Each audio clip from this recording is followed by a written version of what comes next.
Genghis Khan, from the steppe to an empire. Amid the endless winds and grasslands stretching to the horizon, a child was born into poverty, isolation, and hatred. No one could have imagined that this child, Temujin, would one day rise to conquer nearly half the known world. That he would later be remembered by history as Genghis Khan. In the 12th century, the Mongolian steppe had no unified state. Only nomadic tribes roamed the vast grasslands. An alliance formed today could dissolve tomorrow. A friend yesterday might become an enemy today. In this ever-shifting world, Temujin was born around 1162. His father was poisoned by rivals. His family was abandoned. Temujin lived as an outcast, surviving by hunting.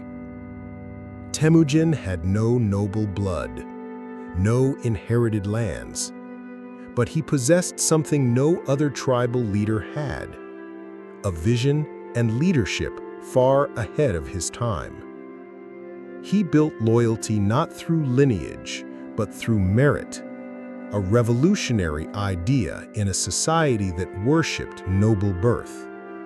Gradually, he subdued powerful tribes such as the Karat, Tartar, and Naiman.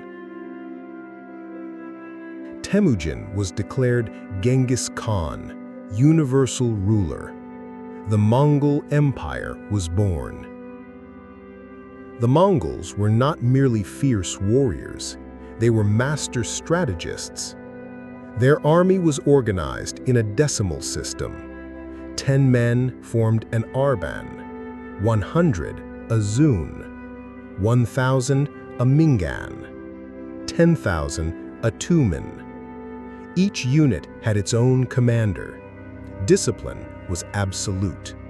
They marched as one unified force. Light cavalry formed the backbone of the army. Each warrior brought multiple horses, increasing speed and reducing fatigue. Their short composite bows could pierce armor from a distance. They fought with flexibility, often feigning retreat to lure enemies into deadly ambushes. They also employed spies, scouted terrain, and waged psychological warfare. Genghis Khan conquered not only with swords, but with fear, rumors, and networks of intelligence.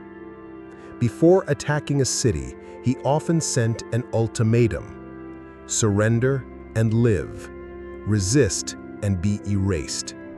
And he meant it. Cities like Nishapur, Merv, and Urgench were annihilated. Hundreds of thousands were killed to serve as warnings. In China, in 1211, he launched a campaign against the Jin dynasty in the north.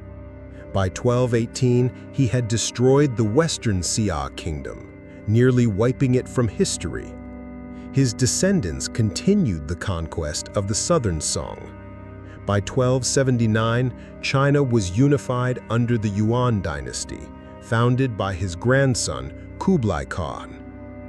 In West Asia, the Khwarezmian Empire, a hub of Islamic civilization, angered him by killing a Mongol trade delegation. The response was utter devastation. Major cities were leveled. In Europe, the Mongols invaded Russia in 1237, capturing Kiev, burning churches and libraries. In 1241, they crushed European coalitions at the battles of Mohi, Hungary, and Liegnitz, Poland, sending shockwaves across the continent. But the sudden death of Great Khan Oedei forced a swift withdrawal.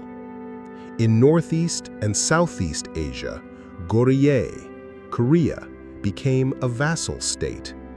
They invaded Japan twice, but both times were thwarted by the kamikaze, divine winds. In Diet Viet, Vietnam, The Mongols launched 3 invasions and failed all 3. The first ended in forced retreat. At its height, the Mongol Empire spanned over 33 million square kilometers, from the Sea of Japan to the Danube River.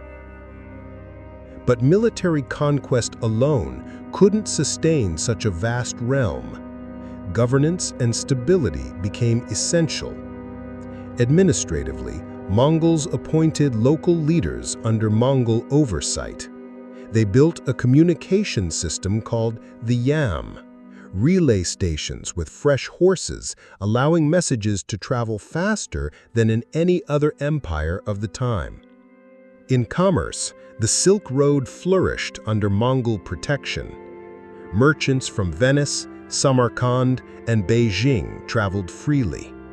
Goods like silk, spices, glassware, books, even gunpowder crossed continents. Culturally, the Mongols enforced no single religion. They tolerated Buddhism, Islam, Christianity, and Judaism. Persian scholars, Chinese physicians, and Indian astronomers served in their courts. This openness fostered exchanges of knowledge, inventions, and philosophies between East and West. In 1271, Kublai Khan founded the Yuan dynasty. Unlike his grandfather, he chose to settle in China. He built the capital at Dadu, modern-day Beijing, and adopted Han-style governance. But society was strictly stratified.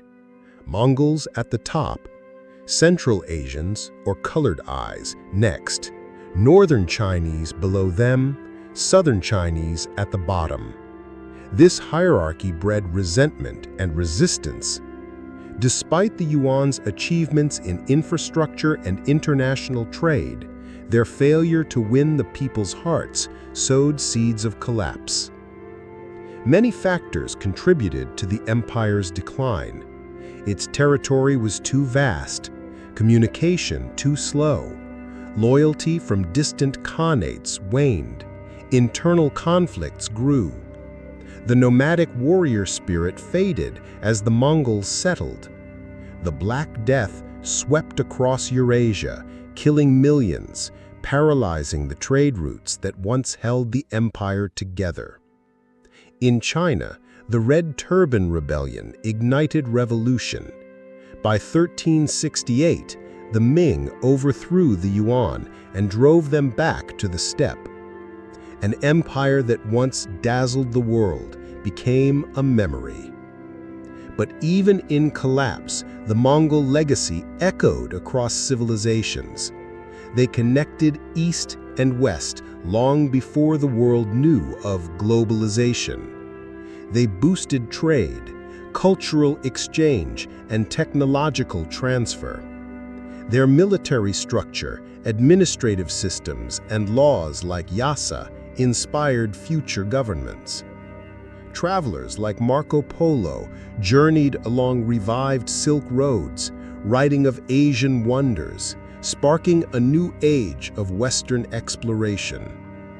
The Mongol Empire did not last long, but for over a century it reshaped the world. It ushered in an era of unprecedented connectivity. They were not the barbarians Western books once painted. The Mongols were the bridge between East and West, built not only with hoofs, but with intellect and a boundless ambition.